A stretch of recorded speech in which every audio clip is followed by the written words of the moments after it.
Hi, welcome back to Off Grid Style. I'm Nikki, and today we are covering the top 10 not so great states to live in if you are looking to get off the grid. Now, I do have to quantify this whole thing by saying, hey, look, this is just what statistics show. You might find one of these places to be your perfect house or perfect home. So take all this with a grain of salt, but I am giving you some good information. By 2030, 12% or about 40 million people are going to be wanting or having already moved to an off-grid, very urban location. So you may be one of those people thinking about it, and hopefully this video will give you a little bit more information. Let's get started.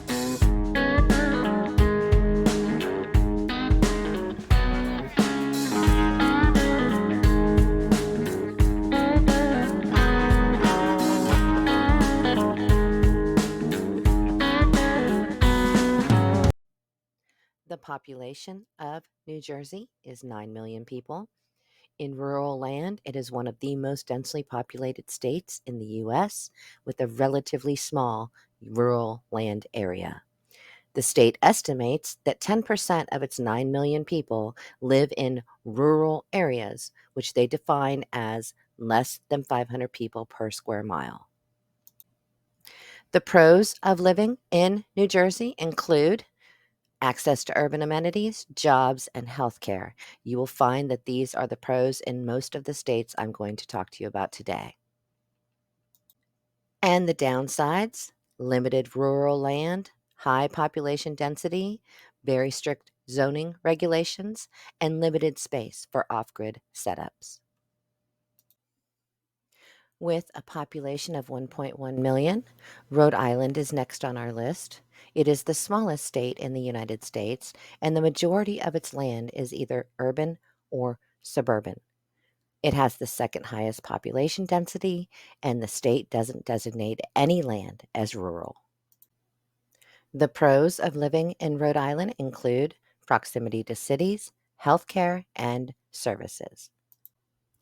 And the downsides: high population density, strict regulations on land and building, limited space, and limited growing season averaging from May to September. Connecticut is next on our list. The population is about 3.6 million. As far as rural land, per the state's own definition, all towns with a population census of 10,000 or less and a population density of 500 or less people per square mile are designated as rural. So roughly 9% of the state live in these state-defined rural areas. And as with all these states, the pros include closeness to urban amenities, education, and healthcare. The cons include limited rural land, very strict zoning laws, a high cost of living, and limited space.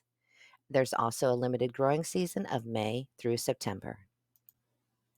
Massachusetts has a population of over 7 million.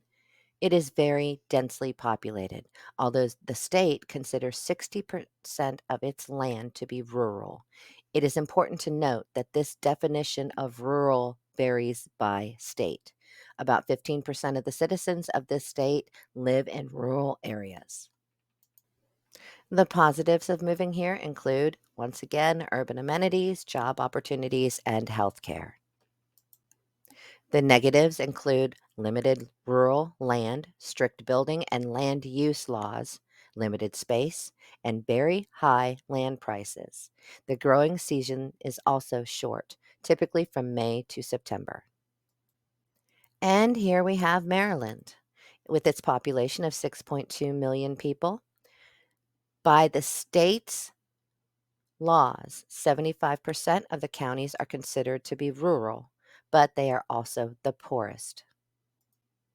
The pros, once again, are the urban amenities, the jobs, and the healthcare.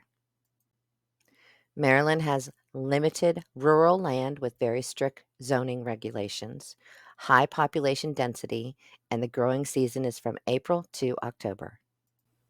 And now we're looking at Delaware. Its population is about 1 million people. The urban population of Delaware has grown to 93%, or 930 residents. 40% of the land in the state is utilized as farmland, but most of the farms are huge commercial tracts for commercial productions. Young chickens, corn for grain, soybeans, greenhouse and nursery plants, and dairy products are the top moneymakers. The pros include close to major cities, education, and healthcare. Delaware does not impose a state or local sales tax, but does impose a gross receipts tax on the seller of goods, tangible or otherwise, or a provider of services in the state. So, in other words, good for the buyer, not so great for the seller. And the downsides include limited rural land due to the high commercialization of the farmland that is there. Zoning regulations are strict, and their growing season is from April to October. If you're enjoying this video so far, please don't forget to like, comment, subscribe. I always love to hear from you, and I always answer back.